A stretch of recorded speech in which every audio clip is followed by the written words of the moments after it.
Have you ever looked around your living room and realized that it's been weeks since you've had a meaningful conversation with someone? Or maybe you felt that spark of connection with others gradually dimming over the years. If you're nodding your head right now, you're certainly not alone.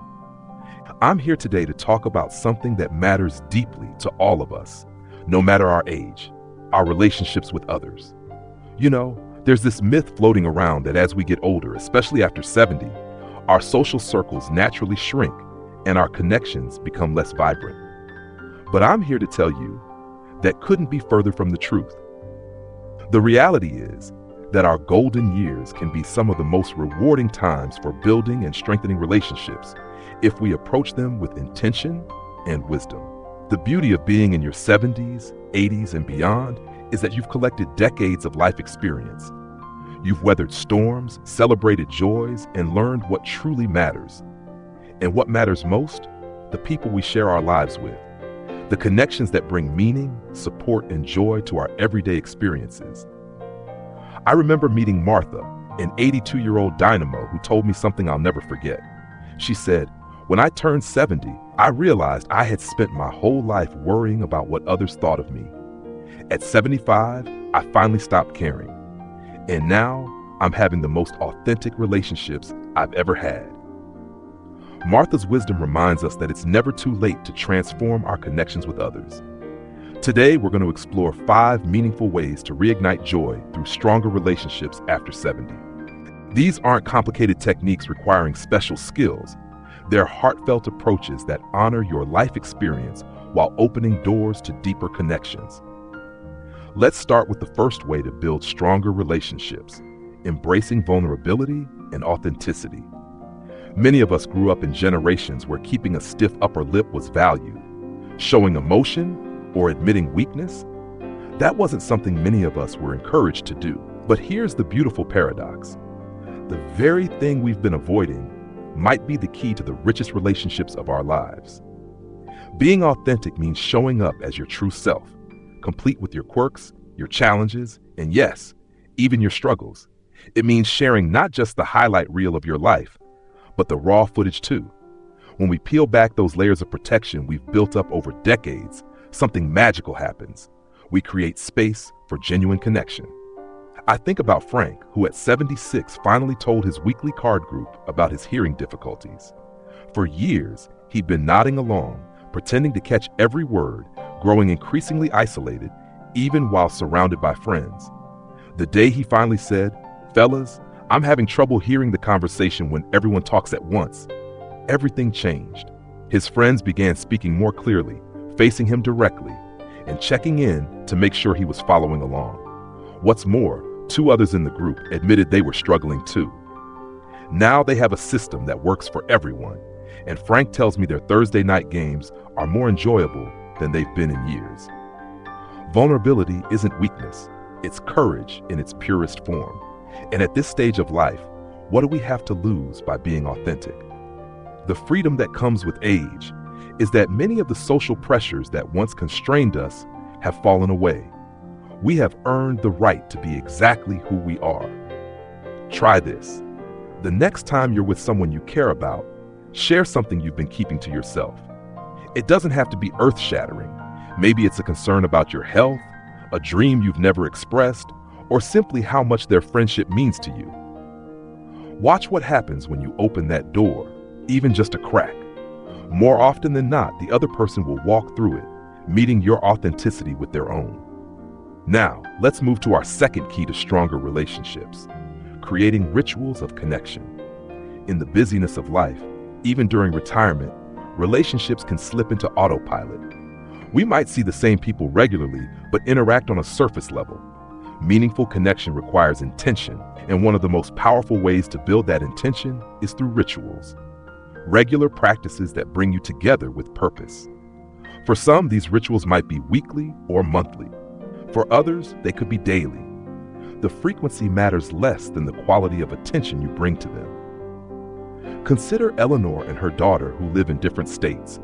They created what they call Sunday stories. Every Sunday evening, they call each other and share one meaningful moment from their week and one challenge. What began as a simple check-in has evolved into the highlight of both their weeks. Eleanor says this ritual has transformed their relationship from occasional small talk to genuine sharing. Your ritual might be a standing coffee date with a neighbor every Tuesday morning, a monthly book club with old friends, or even a daily phone call with your sibling. The key is consistency and presence, showing up regularly and being fully there when you do. Technology can play a wonderful role here too. Don't let anyone tell you that meaningful connection can only happen face-to-face. For George, who has limited mobility, his video calls with his grandchildren have become sacred time. Every Saturday morning, he reads them a story. The children look forward to it all week, and George finds himself collecting interesting tidbits to share with them. These digital moments have built bridges across generations. What makes rituals powerful is that they create a container for connection that doesn't depend on circumstance or mood. On days when you might not naturally reach out, the ritual carries you forward, maintaining those vital bonds even through life's inevitable ups and downs. Consider what kind of connection ritual might work for you. Who are the people you want to stay close with? What shared activity might bring you joy? It could be as simple as a regular walk in the park with a friend, or as elaborate as a quarterly family dinner where everyone contributes a dish. The specifics matter less than your commitment to showing up. Once you establish these rituals, protect them. Treat them as non-negotiable appointments with joy. In a world that often pulls us in many directions, these intentional moments of connection become anchors, grounding us in what matters most. As we age, these consistent touch points with others become even more precious. They give shape to our days and weeks, providing not just social interaction, but a sense of belonging and purpose. There's something deeply comforting about knowing that every Thursday afternoon, your friend will be waiting for you at the community center, ready to share stories over a game of chess. Now that we've explored authenticity and creating connection rituals, let's move to our third pathway to stronger relationships: becoming curious again. Becoming curious again is about rediscovering that childlike wonder and interest in others that sometimes fades as we get set in our ways. Think back to when you were younger. Remember how you'd meet someone new and be full of questions. You'd want to know their stories, their perspectives, their experiences. Somewhere along the way, many of us start assuming we know all there is to know about the people in our lives, especially those we've known for decades. But here's the truth. People are constantly evolving, even in their 70s, 80s, and beyond.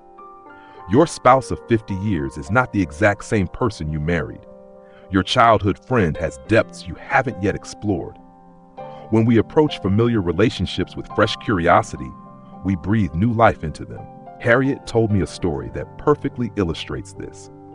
After 47 years of marriage, she discovered her husband had a passion for astronomy she knew nothing about. It started when she asked him a simple question at dinner. If you could learn anything new at this point in your life, what would it be? His answer surprised her completely. Now, 2 years later, they spend evenings stargazing together, something neither would have predicted in all their years together. The beauty of curiosity is that it communicates value. When you ask thoughtful questions and truly listen to the answers, you're saying, "You matter to me. Your thoughts and feelings are important." And isn't that what we all want at any age? To know that we matter to others? Try approaching a long-term relationship with the mindset of an interviewer. What don't you know about this person?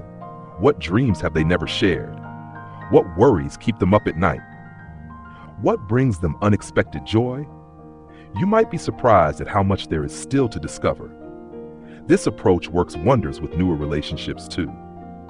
In our later years, we sometimes fall into the trap of surface-level friendships, pleasant but not particularly meaningful. By bringing genuine curiosity to these connections, you can transform them into relationships that truly enrich your life. I recommend having what I call beyond the weather conversations. Next time you're chatting with someone, push past the comfortable small talk. Ask what they're excited about lately, or what's been challenging for them. Share something a bit deeper from your own life. These exchanges create bridges between people that casual conversations simply cannot build. For Bernard, This practice transformed his experience at his retirement community. He'd been there for 3 years but felt like he barely knew anyone. When he started approaching his regular breakfast companions with real curiosity, asking about their lives before retirement and their hopes for the coming years, everything shifted. "These people I've seen every day for years suddenly became real to me," he said. "Now I look forward to breakfast as the best part of my day." Remember, being curious isn't about interrogating others. It's about showing genuine interest. A good rule of thumb is to listen at least twice as much as you speak. When someone is sharing, resist the urge to immediately relate it back to your own experience. Instead, ask a follow-up question. Go deeper. The rewards of this simple practice are immeasurable. Now, let's explore our fourth pathway to stronger relationships: expanding your circle intentionally. As we age, our social circles naturally undergo changes. Friends move away to be closer to family. Some face health challenges that limit their ability to connect. And yes, we experience the profound grief of losing loved ones. These changes can lead to a shrinking social world, but it doesn't have to be that way. Intentionally expanding your circle after 70 isn't about collecting acquaintances. It's about opening yourself to new meaningful connections that bring fresh energy and perspectives into your life. It's about recognizing that while some relationships have deep roots spanning decades, there's also tremendous value in new connections. Doris, at 83, joined a community art class despite having no artistic talent whatsoever, as she puts it. Her goal wasn't to become the next Grandma Moses. It was to meet people with shared interests. 2 years later, she has a weekly painting group that meets at her apartment. "These aren't just art friends," she told me. "They've become my support system through some tough times." The key is to pursue connections through activities that genuinely interest you. Love books? Your local library likely has reading groups specifically for seniors. Enjoy the outdoors? Look for walking clubs or gardening societies. Passionate about civic engagement? Volunteer opportunities abound. The beauty of connecting through shared interests is that conversations flow naturally. You already have something meaningful in common. Intergenerational relationships deserve special mention here. There's something uniquely enriching about friendships that span decades of age difference. Younger people bring fresh perspectives and energy, while you bring wisdom and life experience. It's a beautiful exchange. Walter, a retired history teacher, volunteered at a high school as a mentor. "Those kids keep me young," he says, "and I think I offer them something too, a listening ear without the pressure of parental expectations." The students in his program regularly invite him to their sports games and performances, and he's become something of a beloved figure in the school community. Technology can be a wonderful bridge to new connections as well. Social media platforms, video calls, and online communities dedicated to specific interests have opened up possibilities that previous generations couldn't imagine. Don't let discomfort with technology prevent you from accessing these opportunities. Many community centers and libraries offer free classes specifically designed to help seniors navigate digital tools for social connection. Of course, expanding your circle takes courage, especially if you're naturally introverted or have grown comfortable with a smaller social world. Start small, perhaps one new activity or one intentional conversation with someone new each week. Remember that many people feel nervous about making new connections, regardless of age. Your friendly invitation or open question might be exactly what someone else has been hoping for. As you meet new people, practice the vulnerability and curiosity we discussed earlier. Be willing to share yourself authentically and ask questions that matter. Some connections will remain casual, and that's perfectly fine. Others might surprise you, developing into friendships that bring unexpected joy. One thing I've noticed in talking with people in their 70s, 80s, and beyond who maintain vibrant social lives is their openness to different types of friendships. Not every relationship needs to be a deep, share everything bond to be valuable. The neighbor you chat with while gardening, the barista who knows your order, the fellow dog walker you see at the park. These lighter connections also contribute to our sense of belonging and community. Let's move now to our fifth and final pathway to stronger relationships after 70, Becoming a healing presence. Becoming a healing presence is perhaps the most profound way to transform your relationships in your golden years. Throughout our lives, many of us have been focused on what we can get from our relationships: support, understanding, companionship. There's nothing wrong with that, of course.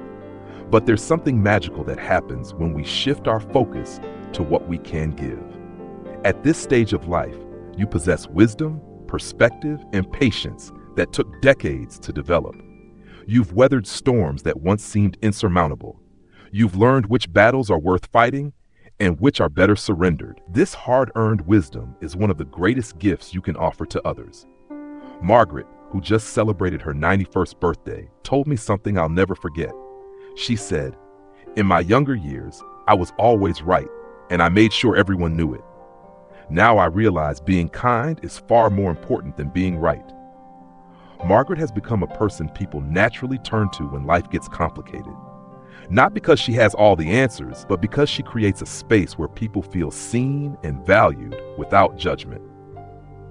Becoming a healing presence isn't about giving advice, though there are certainly times when your experience is exactly what someone needs. More often, it's about creating a safe harbor for others. It's about listening with your full attention. It's about responding with compassion rather than criticism. It's about being the person who says, "I understand," rather than "you should." This approach transforms relationships in remarkable ways. When people feel truly heard and accepted, walls come down, defenses soften, real connection becomes possible, even in relationships that have been strained or superficial. For James, practicing this approach healed a decade-long rift with his son. "I finally stopped trying to fix him and his problems," James shared. "Instead, I just started listening, really listening. It was the hardest and best thing I've ever done." The healing didn't happen overnight, but gradually, trust rebuilt. Now they talk weekly, and James is an active part of his grandchildren's lives. You might be wondering how to develop this quality if it doesn't come naturally. Start with listening, not the kind of listening where you're formulating your response while the other person is still speaking, but deep, attentive listening where your only goal is to understand. Practice reflecting back what you hear before offering your perspective. Simple phrases like "what I'm hearing is," or "it sounds like you're feeling," can open doors to deeper connection. When conflicts arise, and they will in even the most loving relationships, try approaching them with curiosity rather than defensiveness. Ask yourself, what might be going on beneath the surface here? Often, what appears to be anger is actually fear or hurt in disguise.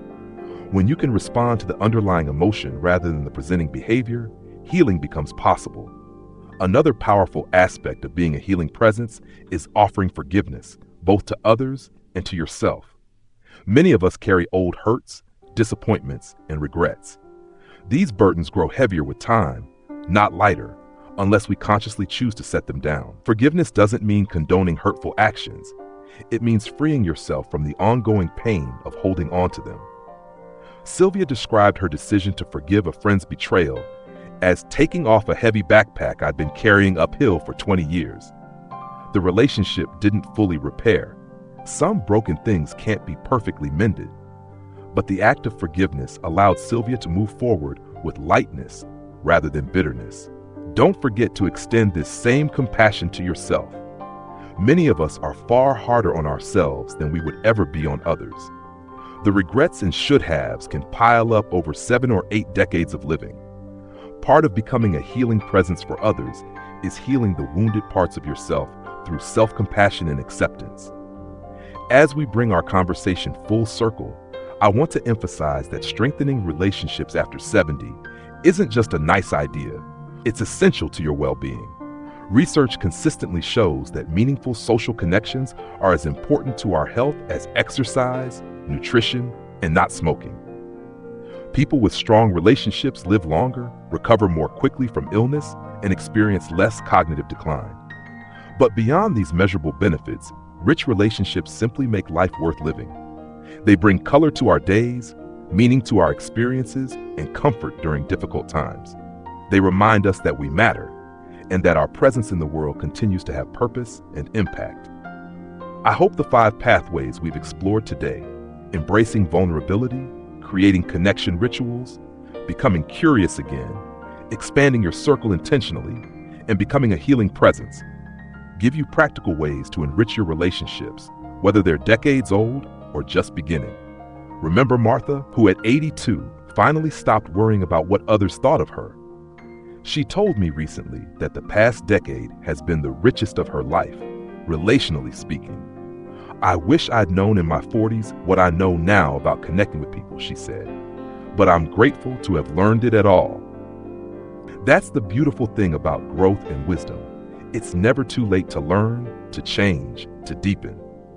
Your capacity for meaningful connection doesn't diminish with age. It can actually expand as you bring your full, authentic self to your relationships. I'd love to hear your thoughts on what we've discussed today. Which of these pathways resonates most with you? What relationship in your life might benefit from a fresh approach? Perhaps you have wisdom of your own to share about building connections in this season of life. Drop a comment below. This community benefits tremendously from your experiences and insights. If you found value in today's discussion, please consider liking this video and subscribing to our channel.